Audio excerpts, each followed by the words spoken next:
6:53, time for the morning sprint. Happening tonight, Madison's Common Council is set to read a resolution to censure District 18 Alder Charles Miadze. This comes after a city-funded investigation into alleged misconduct. 3 women accuse the Alder of unwelcome sexual comments and advances. Miadze denies all the allegations. If Alders approve it, Miadze would not be removed from office. A vote will not take place until the council's next meeting on December 10th. President-elect Donald Trump celebrating a couple of legal victories. First, a D.C. judge dismissed the federal election interference case against him.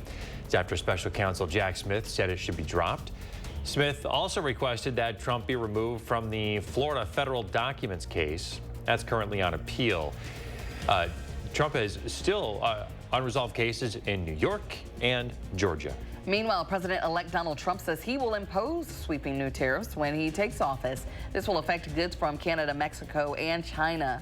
Trump says goods from the North American countries will see a 25% tariff. Those from China will include an additional 10%. Trump says this is part of a crackdown on illegal immigration and drugs.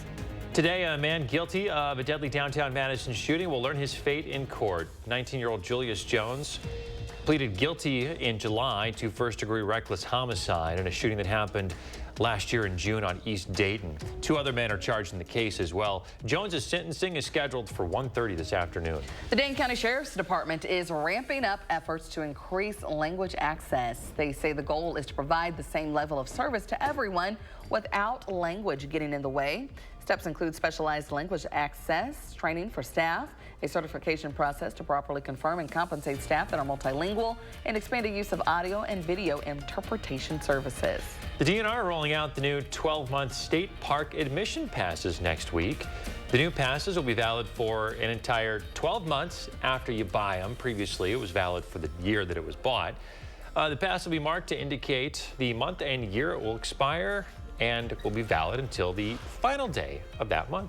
The Supreme Court will not hear a challenge on requiring graphic health warnings on cigarette packs and in ads.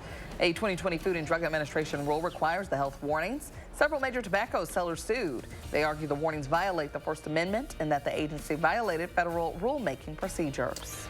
Offering the HPV vaccine to adults ages 27 to 45 may not prevent HPV-related cancers or cut costs. That's according to some new research published in the Annals of Internal Medicine. They found that vaccinating this large group is more expensive and less effective than vaccinating younger people. Authors believe vaccinating those 27 and younger is the most effective way to prevent cancers related to HPV.